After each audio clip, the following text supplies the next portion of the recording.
Acts 22:28. This is Teaching for Women. So, why don't you read all the scripture that says that if you break Jehovah's covenant, he's going to destroy you?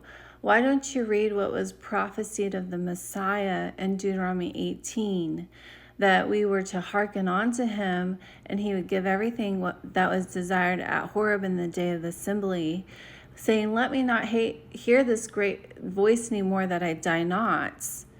And then go ahead and read chapter 5 of Deuteronomy, what was given at the day of the assembly, the covenants that every Christian likes to break by doing pagan holidays.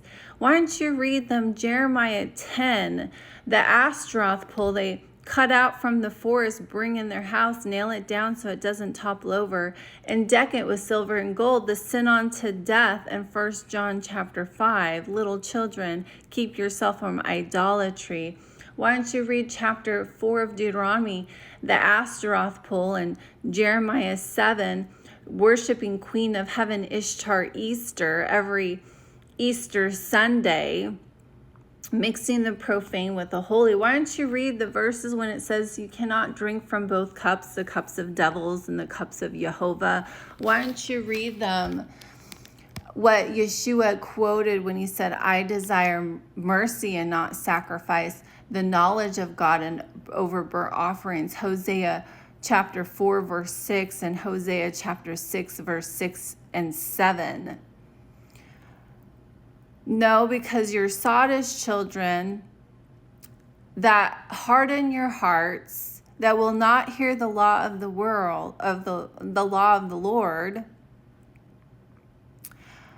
Isaiah 30 saying, don't preach to me hard things, preach to me smooth things, preach to me deceits. Let the Holy One of Israel not stand before me. Because you don't want to hear what the Messiah actually came to do, what he told you to keep, the covenants at Horeb, what he gave you in Matthew 22, verse 37 through 40, where all the law and prophets hang on those two commandments, to love God. Deuteronomy chapter 6, verse 5, love the Lord thy God with all thy heart, with all thy soul, with all thy mights. Keep the 10 commandments, the covenants at Horeb, he was prophesied to give us. In your heart, teach them to your children, it will be your righteousness. No, you want to stay ignorant.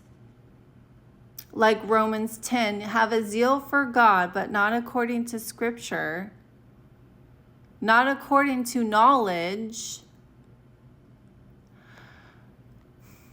not according to Hosea 6, verse 6 and 7, or Hosea 6, verse 6 and 7.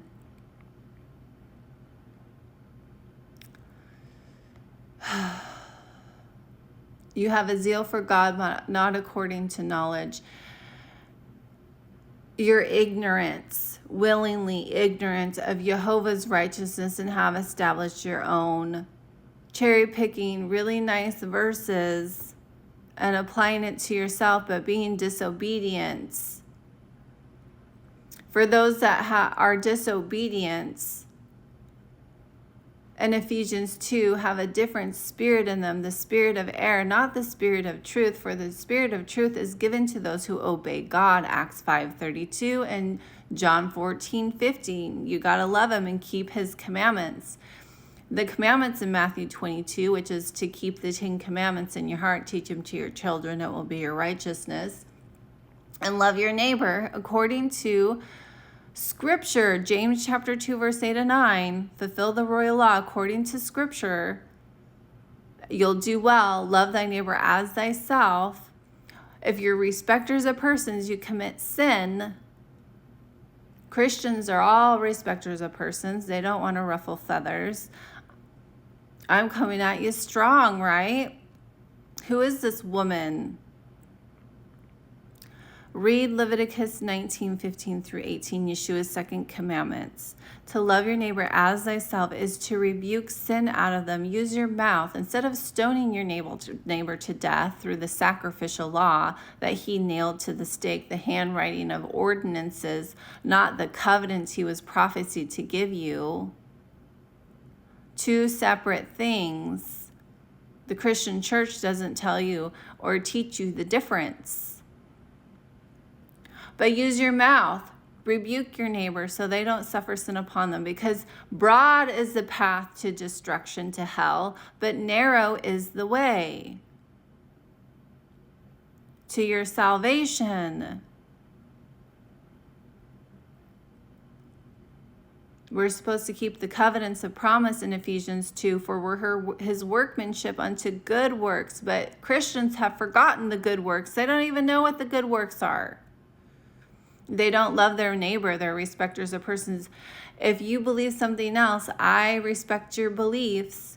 So they commit sin. 2 John chapter 1. If anyone comes to you with a different doctrine, do not welcome them into your house.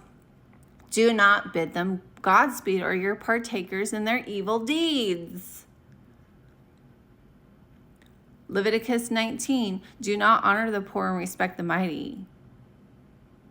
Do not be respecters of persons. Rebuke all that you see breaking the commandments. Do righteous judgments. But you Christians like to cherry pick chapter 7 of Matthew. Judge not or be judged. You don't read further on to tell you that you cannot be a hypocrite. What Yeshua rebuked the Pharisees for in Mark 7 and Matthew 15. Flattering Jehovah with their mouth, but their heart is far from him. Why? Because what you speak comes from your heart. They didn't have the commandments written on their hearts. They had commandments of men. They did unrighteous judgment. They rebuked the disciples for unwashed hands. And what comes from your heart is what defiles you. Oh, that's all right. If we can agree to disagree, I'll pray for you. God bless you. Bidding them Godspeed. So you commit sin. Not giving them the gospel, because Christians don't know the gospel. They don't know what Yeshua came to do. They don't read the Old Testament, Isaiah 42, that we'd come to magnify the law and make it honorable. My people die for a lack of knowledge. Because they forget Jehovah's law, he will forget you and your children.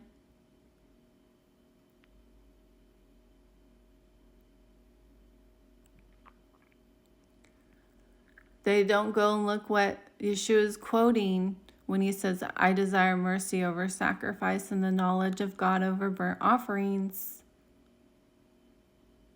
They don't know the difference between Horeb, the covenant at Horeb that capital P prophet in Deuteronomy 18 would give them, and Mount Sinai, the law of sin and death, the law that you shouldn't live by, the yoke that the elders couldn't bear, the handwriting of ordinances Moses wrote in a book. That was a witness against them until the seed should come in Galatians 3:19. Which the promise was made, the promise that he would finish sacrificial law, the handwriting of ordinances, and magnify the law, make it honorable, giving them what they desired at Horeb in the day of the assembly, what they thirsted for, the parable of the life-giving water in Exodus 17, when they thirsted to Moses, for they desired water to drink when he first brought them out of Egypt.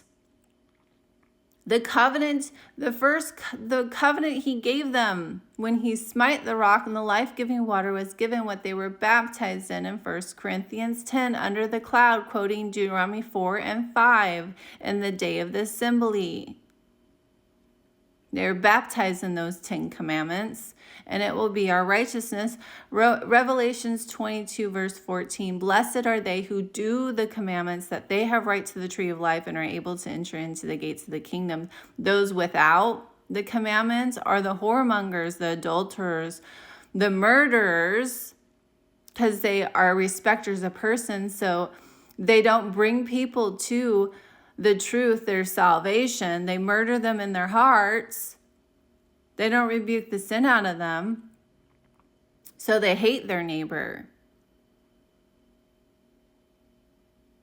We're to keep the 10 Commandments, eat clean, and rebuke sin out of our believing neighbor. That is the covenants of promise